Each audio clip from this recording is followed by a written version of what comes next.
5 Questions with LeRoy Butler. Now, here's Tom Silverstein. Hello, everyone. Welcome to 5 Questions with LeRoy Butler, the season finale. What took you so long to do this? I know you were, Well, you I were knew so you needed some shocked. time to cool down a little bit and be able to do an objective analysis of the season. You know, it's You know that emoji, this emoji, yeah. on your face? Yeah. Well, it was kind of a big thud the way the 2024 season ended. 3 straight losses. Yeah. They went into Philadelphia, and on a better day offensively, I think they might have had a chance. They might have made it close. But there's so many things to untangle here that, I think when you look at the season, do you consider it a step forward or a step back? See, in my view, and I like to tell fans this, inside 1265, they don't think like fans, and they don't think like the media. They have, all 32 teams have their way of thinking, so a lot of stuff that we think is obvious, or fans think is obvious, may not be so obvious to coaches who put in 17, 18-hour days. Mm-hmm. That being said, every single time you get to the playoffs, that's a great thing. Mm-hmm. It is. Because you have to think about all the teams, normally that's their goal. Every team don't say, hey, I want to win the Super Bowl. Well, Kansas City does. And you said that, I'm sure Detroit said it, and I'm sure Philly said it. I don't think the Commanders said it with a rookie quarterback. But that said, after San Francisco, you were winning the game, I think in the 4th. Mm-hmm. And, of course, your kicker let you down. And you're thinking, okay, Jordan's last pass was cross the body, interception, but he's an ascending player. It was the youngest team in the league. So next year, which was 24, they should just go through the roof. Yeah. That was the thinking. Right. So you're thinking you gotta get in the playoffs again, but the way you got in the playoffs, I know the momentum stopped with Chicago and stuff like that, but I thought that if you can just get into the playoffs again, anything can happen. Yeah. So in the NFL, anytime you get in the playoffs, I think it's a good season when you get in the playoffs. Improvement in the NFL isn't always linear, So yes. Look at Philadelphia, they're Yes. in the Super Bowl, crash. Yes, that's right. Then they come back and they're back, in the Super Bowl.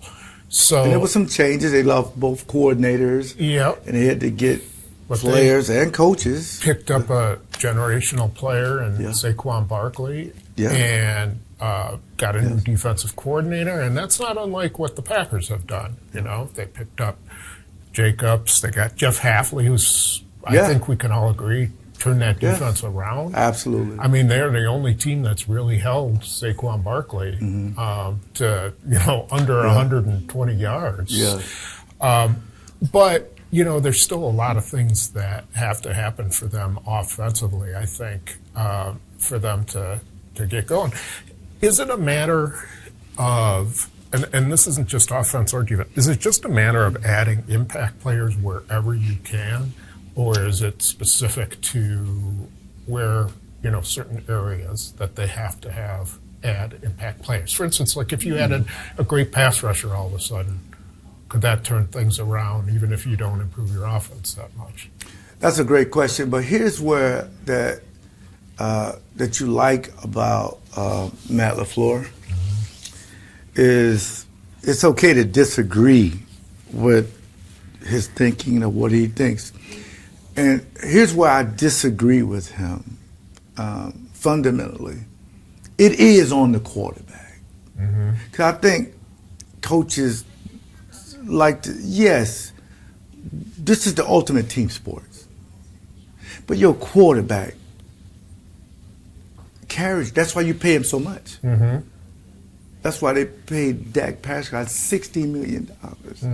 So I think to protect players, sometimes coaches don't want to put it all on their shoulders. But I want it all on his shoulders. Right. I want the quarterbacks to be, when I have the ball, I'm unstoppable. So I just think that going in to, if you put this on a sophomore slump for Jordan, because his second year, his third year, that's when Aaron Rodgers started to kind of take off a little bit, and you could see it. Especially at the end of the second year. Yes. He Yes. kind of was really hitting it when he went into the playoffs, and they lost in the first game. Otherwise, they might have gone somewhere. And see, that's the thing about it. Once after the Dallas game, you're thinking this year was his leap year. But, and to come back to your question is, so yes, I expect Jordan to take his game to another level, and I think that'll lift up everybody. Now, he's going to have to get a quarterback's coach, because I think Clemens retired. He did. So they're going to have to do that. And we'll talk about coaching changes and all that later. But sometimes, and I have facts on this one.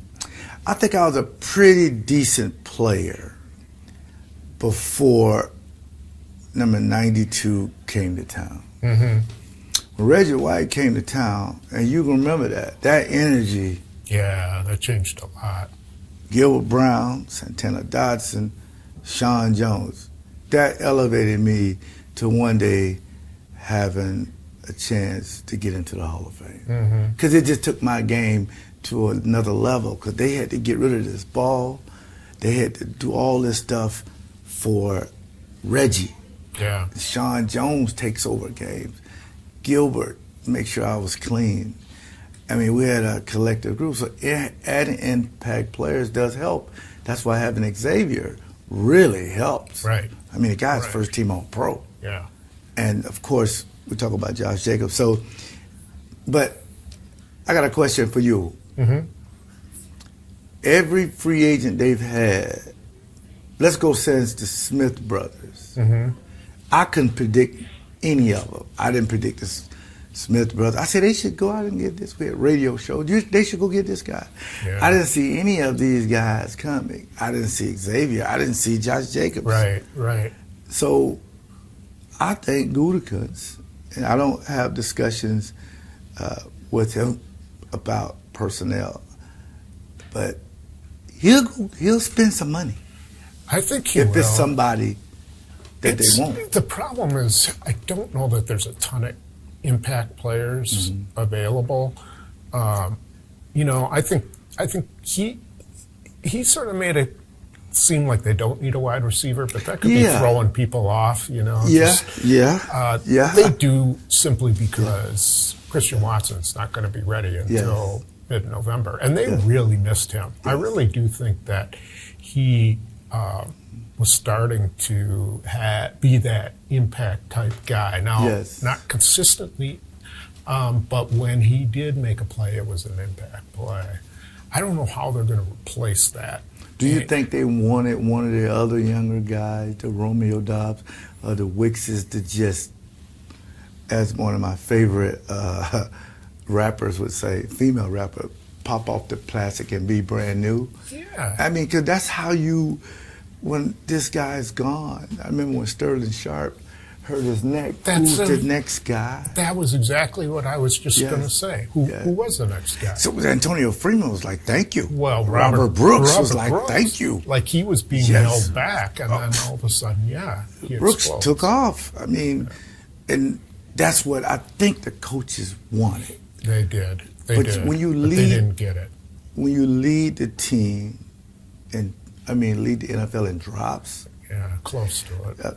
Even if you're in the top 5 of drops and you have a young group, obviously people are going to say, well, they need to update the receiver room.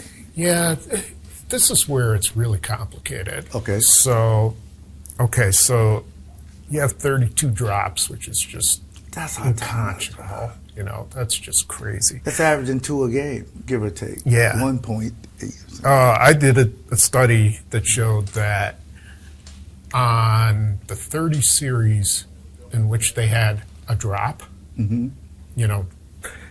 if they had a drop in a series, they only scored touchdowns on that drive 4 times. So they ended up giving up the ball like on about close to 20 of those. So that's how impactful a drop is. Yes. You're not.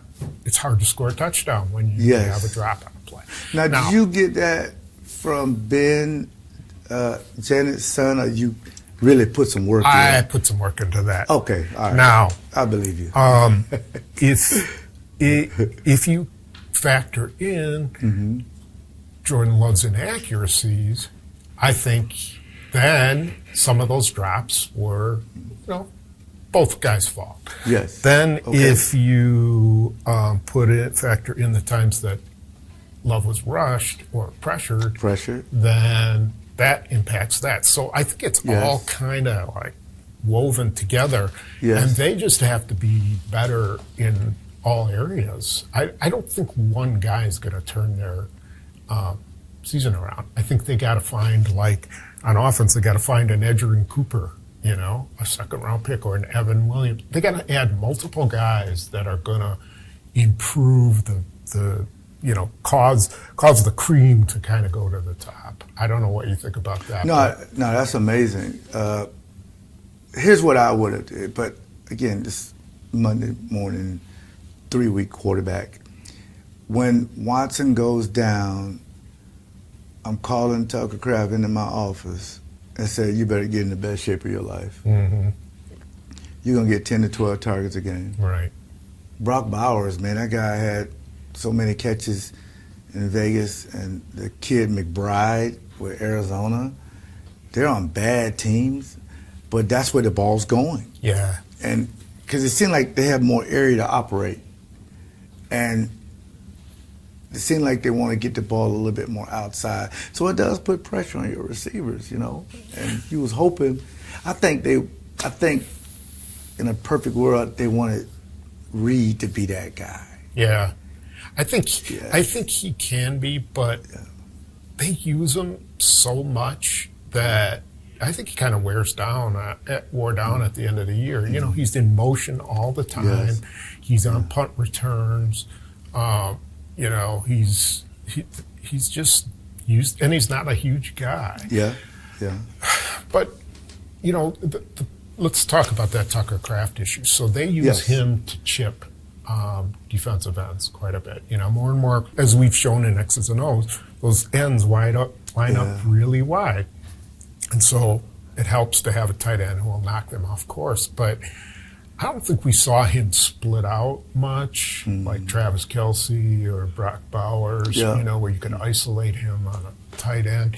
And I wonder how they're going to do that. I think that's going to be their mission during the offseason, is how to get him 100 targets. How you can evolve and make him the move guy. Right. You see Kelce walking around. You see him in the backfield. Yep. You see Laporta. He's split out in Detroit. He'll come down in motion, fake like he's cracking, and do all this stuff. They could do that with him and Musgrave. But, I would put more attention on I would make Kraft the go-to guy. Because it seems like he'll get the best matchups. Yeah. He's not getting the number one corner. He's not getting the second. He's getting a linebacker or a safety. Right. And he has a height advantage and compatible speed, and his hands are very good. So I would make him the focal point until we go through, obviously, the combine and draft and all that. The draft is, as everybody knows, is in Green Bay. So that's a big deal. But the offense, I want to talk protection. Protection seemed to break down a little bit because internally, Jalen Carter and Jordan Davis, at some point, that's the reason why they're in the Super Bowl. Yeah. N'Kobe Dean was really good in that game until he got hurt. Yes. Nolan Smith off the edge. Yes. They just got really good pass rushers. Yes. And they were able to create some havoc. But Aiden Hutchinson is coming back next year. Yeah. So I think you have to create more competition on the offensive line. I think when Jordan Morgan comes back, they ought to try him out at tackle. Yes. Try him out at left tackle. Make him push. Make Rasheed Walker, earn his position. He didn't have a great year. Mm-hmm. I mean, he had some ups and downs. Make Sean Ryan work for his job. I think you have to put the 5 best guys you can out there and not be so limited to, okay, we're going to keep this guy here no matter what, I mean, they still have some issues on what are they going to re-sign Josh Myers, and if they don't, who they're going to play at center. I would like. Sean Ryan played a little bit of center, right? Yes, he's played a little bit of center. Jordan, Elton Jenkins could play center. Zach Tom could play center. Jacob Monk they got could play center. I'd like to see them use some of those 2 big guys, Travis Glover and Kadeem Telford. Now, while Glover struggled at guard in that game, he's a really promising player and might be the right tackle of the future. So who knows what you do with Zach Tom? Maybe Zach Tom plays left tackle. I don't know. But they do have in 2 camp and make them compete. Right? Well, yeah, I think that they're 2 of the smallest tackles in the league. 63 and 50, and it was some games they were very good. Yeah. And Jordan gets rid of the ball. He wasn't sacked very much, so analytically they look like one of the better lines. But I agree, because if one of those guys gets hurt, against Philly, you just couldn't do anything. Yeah. I mean, you just couldn't. So you can make it competition if you want. But I think, and that's something we'll talk about, we could do, the situations is something that needs to improve. Certain situations need to improve. Like sometimes Holmgren would tell Frank Winters, you're off today, and your backup is doing the whole practice just in case. And matter of fact, he would pull Brett out. Doug Peterson, you're in there. And he'd pull me out. He would put just in case. But one thing we had, I think it was Jim Lynn. You remember Jim Lynn? He knew every single situation. If it's 3rd and 14, here's what the team likes to run on defense. If it's 4th and 9, when to go for it. All that onside kick. Every situation, he was a situation guy. And I think sometimes situations can cost you games. Yeah.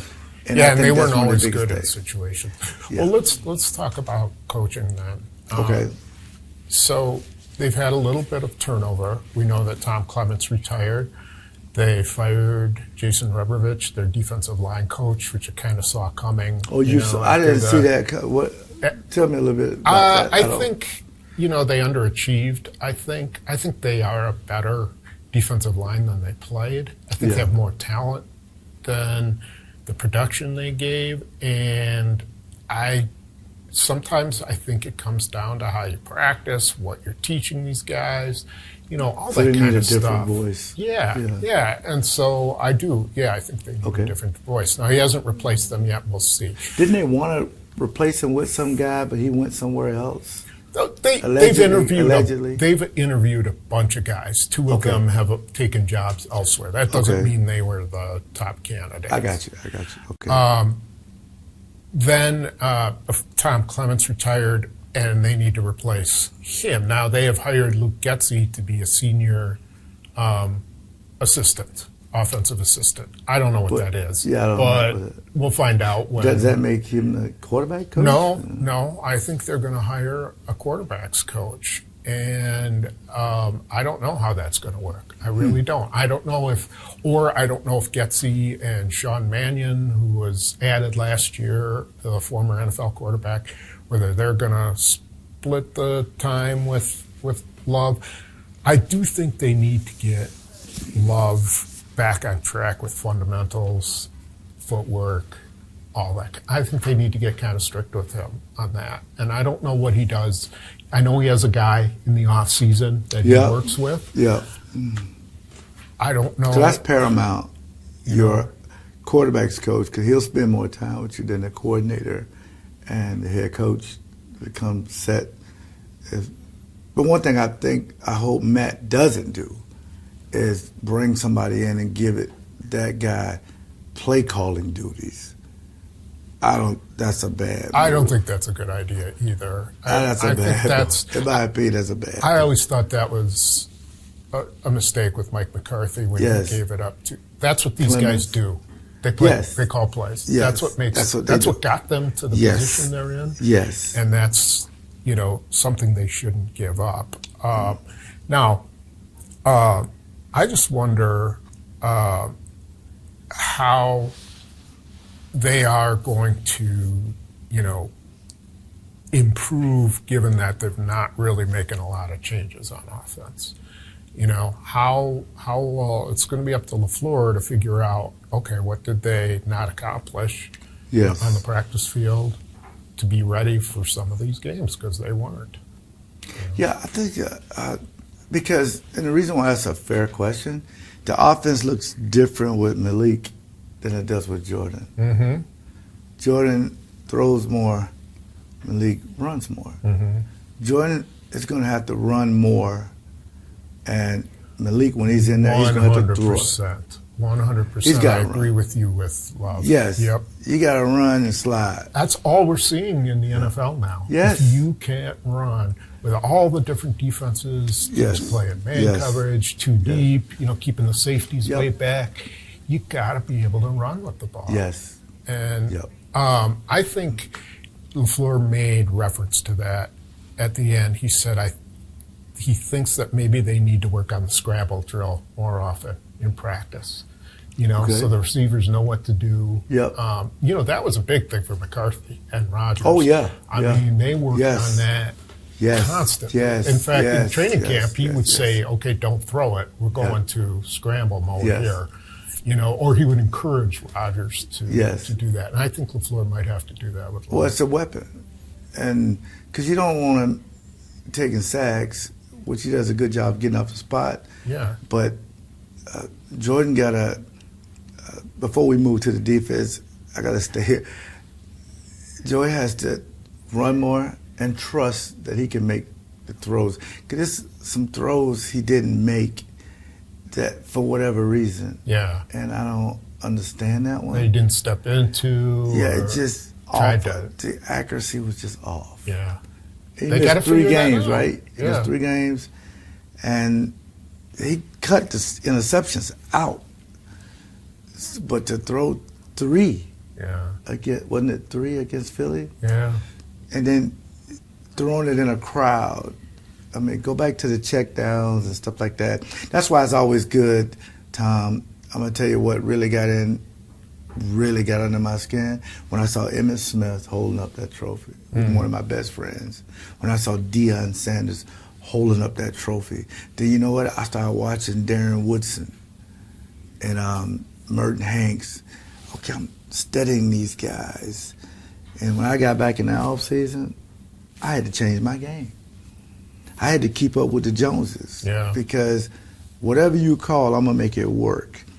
And that's when Brett came over, took over for Mikowski, that one year it was rough for him. Came back and you get settled in like your 3rd year, we got something here. Mm-hmm.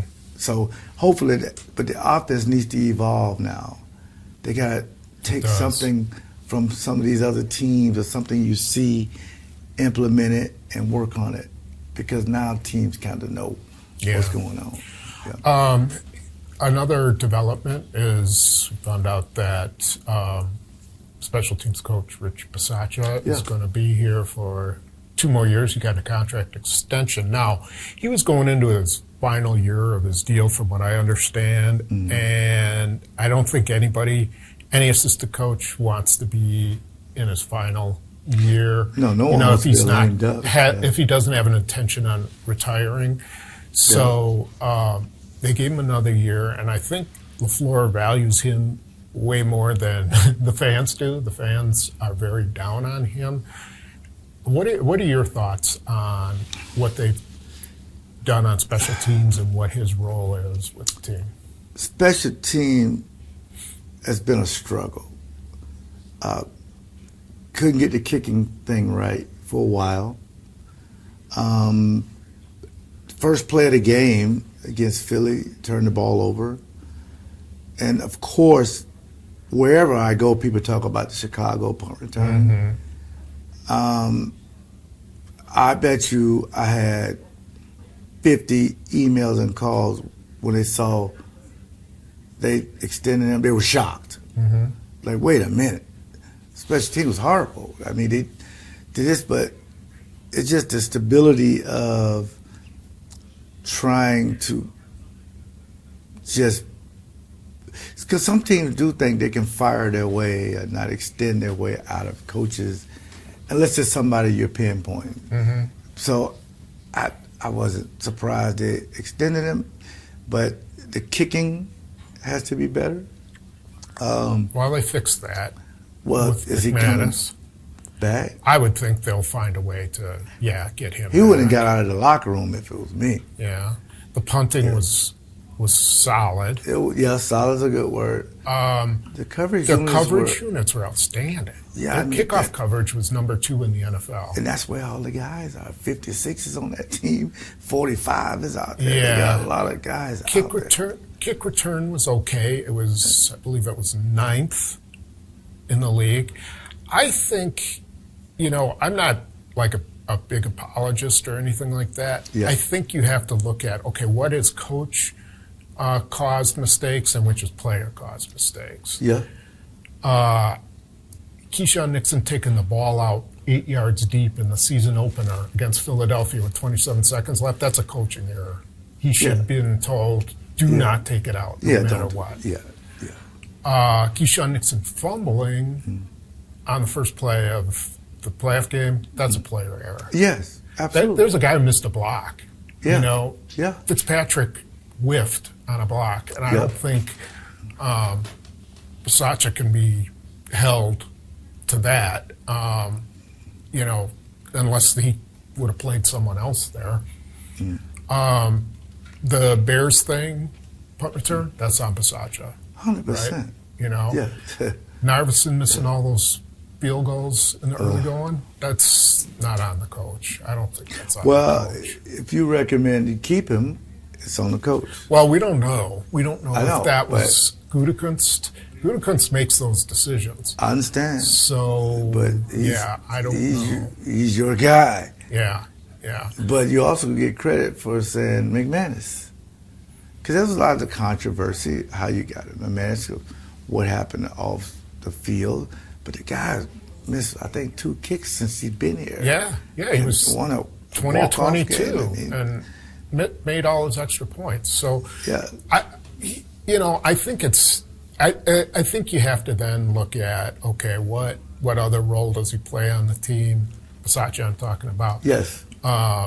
With talking to guys and, he does some game management stuff, which probably isn't a plus on his resume, given the way LaFleur had some issues. But, you have to make sure you'd be able to do better. And I just don't know if you can say that their special teams was a failure. I mean, do people remember the block punt against San Francisco? Or the block field goal against Chicago. Well, I mean, back then when things were just going awful, when they couldn't, they gave up just plays that killed them. They blocked that field goal against Chicago. So I don't know. I think people are making too much out of it.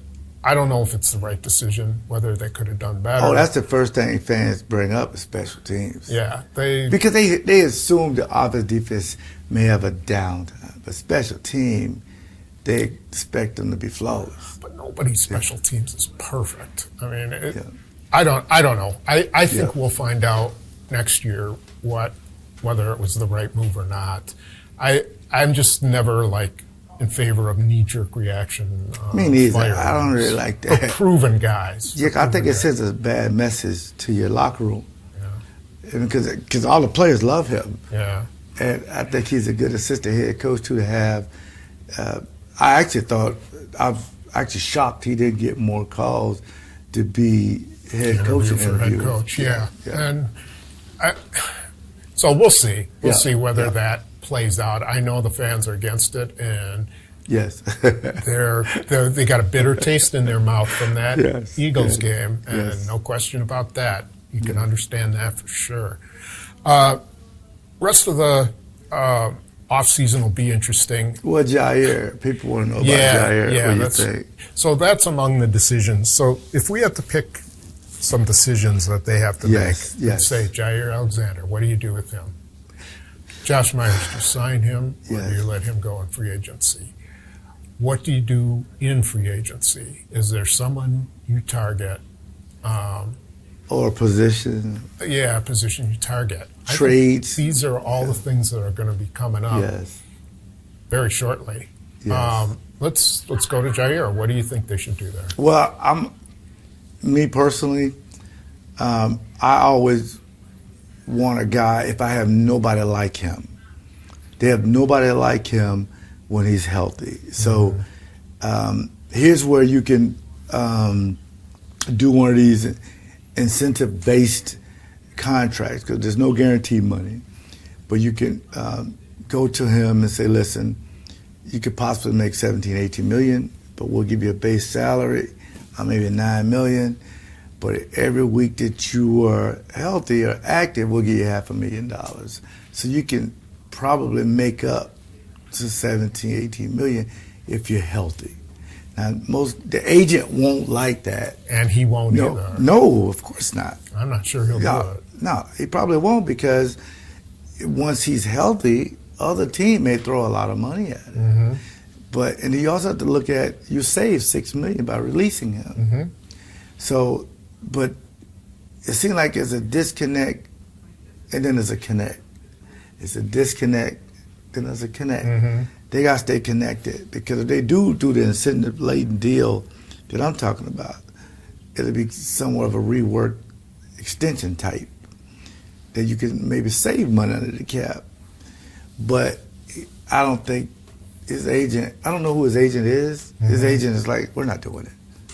Well, any agent is going to say, no, this is an all-pro player. But I don't know how you, if you're the Packers, how you accept that a guy has played under 30% of the snaps through the last 4 years. It's what are you getting out of it? And what you're doing is rolling the dice that he's going to be healthy this year. Yes. And I do that with all my players. But what specific on him, I'd also look at it and say, when he's healthy, he's one of the best. So, and that's the decision teams got to make. If they need the money, I think they're going to be like, what, 60 million under the cap? I don't know. No, it'll be more like, they'll be 30, around 25, 30. Well, if you're at 25 or 30, you may need to move on and save that money. I would reach out to him, and because he was a draft pick, sometimes I look at it differently and see, can you rework it to where if he's healthy, he'll make that much, but if he's not, and then if he doesn't take it, then you move on, or you try to trade him. You got to try to trade him first. Try to get something for him. All right. What about signing veterans? Are you in favor of signing a few veterans, or do you think you let some of those young guys? And where? What positions? It's no mistake that Kansas City is in their third straight Super Bowl, and Philly is in another Super Bowl twice in the last 3 years. The team, it's okay to be a young team, but you got to do both. You got to rebuild and compete. And they did that the last 2 years, because youngest team in the league, but they make mistakes that young teams make. But I think when Gutekunst and Matt was asked about it, they kind of downplayed it. Like, we really don't need to add any older guys, then it's just a number. Right. We just got to coach these guys. You got to overcoach if you're going to have, for the third year in a row, the youngest collective age group. Yeah. Because they have some older guys, obviously the kicker, and, Josh Jacobs, he's a younger guy, but in my mind, grown man is 25 and up. So that's when you get some of those fifth-year option type guys. What about a guy like Devontae Adams? Would you do that? What's the plus and minus there? I don't know if he burnt the bridge or not. I really don't. I don't think he did. I'll be honest with you. I think they still like him a lot. Okay. And he's already said he would come back to Green Bay. Now, but unofficially he said that, but I think he would. I think he wants to go somewhere where he can win, and he's been to 2 places where he's lost. The only place he's won is in Green Bay. Yeah. And I think when you get to that age, you want to go somewhere where you can win. Now that doesn't mean he couldn't wind up with Philadelphia or whatever. You know what I mean, Houston or something like that. Yeah. But he's a difference But you want maker. that type of veteran. He's a difference maker, and in his mind, he's an alpha.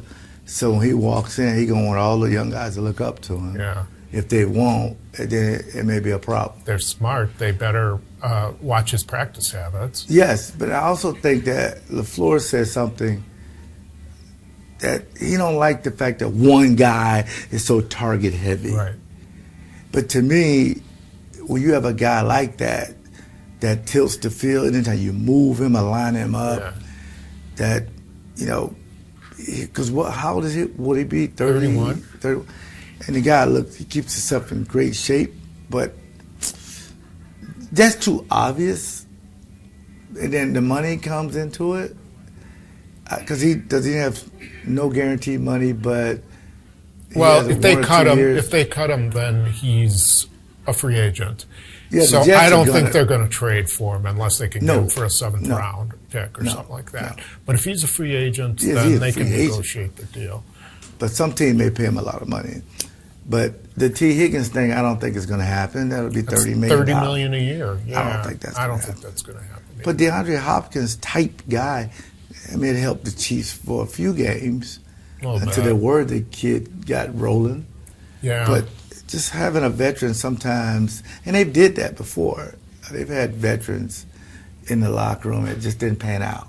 Well, the other thing is they've got some options to draft. It's a good wide receiver draft. That's going to make you younger again, though. Yeah, it does. But you've got some guys who've made some serious impact as rookie receivers. Puka Nacua came out of nowhere, my goodness. And was a dominant receiver. You had guys this year who were dominant. Yes. Not dominant, but really, really productive receivers. Roma Dunze is a really good receiver for Chicago. There's others that are skipping my mind. The kid in Jacksonville. Oh, Robinson Jr. Oh, my God. That guy's amazing. Yeah. Brian Thomas. Thomas. Yes, Thomas Jr. Yep. He's a really good player. So, I think there's some options there. And you don't have to get those guys in the first round. They've always got great receivers in the second round. But if you go that route and not add a veteran and you get all these drops again, it's just frustrating because veterans drop balls too, by the way. It's just that until further notice, I'm running everything through 85. Okay. Yep. I think that's probably a good plan. Defensively, is there anything? Pass rusher. I think pass rusher, and we talked about it earlier, they're not going to get Max Crosby. They're not doing that. They don't have, that guy makes a lot of money. Mm-hmm. But I would think that with their new coach, I don't know if he'll start unloading guys, but if you look at the young man that we almost had, who's a free agent now, that's coming from the Chargers, we had a chance to get him when he went to Chicago, 52. Now, if you put a guy like that to go after the quarterback, to win, I think that's a difference maker there. Kind of aging guy, getting up there in years. Yeah, but you 6 sacks last year. Okay. You need a guy like that in that locker room who can who's played a lot of downs, who can just because we all know pass rush was one of their biggest. They shut the run down. Yeah. But you got to get after the quarterback because he can't blitz all the time. Right. Yeah. So, okay. I think we've covered pretty much the everything. Entire team. Yes. Yeah. So maybe we should be like the consultants, and they pay us to consult Matt. But I'm gonna close on this. On this. I'm a huge Matt LaFleur guy, and I'm gonna equate this into something I know a lot about. It's cooking. This year, I want Matt to be the executive chef because it's demoralizing, disrespectful when Ben Johnson looks in the camera with that smirk and say he likes beating Matt LaFleur twice. I normally don't even get upset. Bobby Smith said the same thing, Yeah, but I get it. Something he did say he was correct about. He does know the North. He knows because he's been beating the North. But he ain't got that same roster he had in Detroit. No, that's for sure. And when a guy call you out your name, he didn't say Matt. That would be you. He called your whole family out. He said Matt LaFleur. I don't know. Okay. I say that's AI. I don't believe he said it. Well, if one of these writers writes something and definitely. say Tom Silverstein, I'm going to call that guy and give him some smoke. All right. Yeah. Well, it's in his court now. He's got LaFleur. It's in his court. But Go ahead and do something about it. He said this is the job he wanted. He wants to stay in the North. Yeah. Because he knows it. Okay, so he's thrown the glove down. Now I need Matt to be the do chef. something about it. Okay. And nobody else in the kitchen. All right. The sous chefs go behind the window. And I don't want to get into that alpha, beta male stuff. That's fake. I'm saying at one point, Coach Holmgren became the chef of our team and we won. Right. Everything, it's my fault or I did that. Not collective, no. Everything runs through me, and that's why Campbell's been winning. And maybe that's why he has gone to a Super Bowl. But you know who the chef is there. Okay. So, all right. There you have it. Yeah. Whew. That was a long one.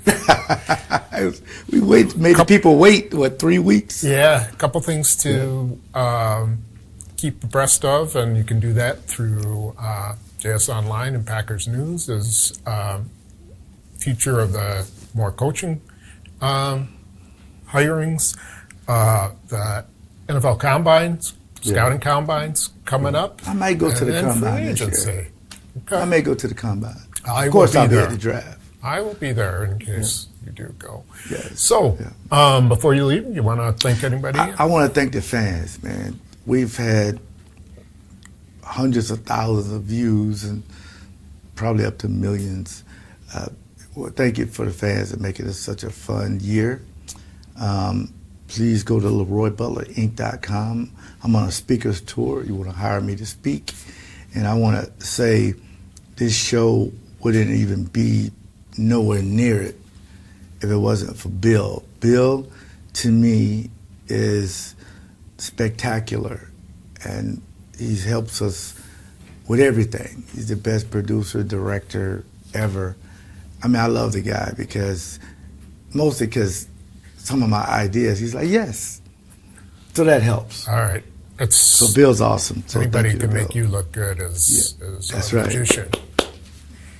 So I want to express the same. Thank you for being loyal viewers of this video. And before you know it, we'll be back for training camp. We got to do a show at the draft or something. Yeah, maybe we will up in Green Bay. That's a good idea. We have to do that. All right, we'll work on that. Yeah. All right. They'll probably take a center from Central Valley State Community College. Yeah, right. Perfect. All right. I know they ain't taking anybody from Florida State. That's for sure. But not this year. In 2 years. All right. We'll see ya. Take care, everybody. Bye.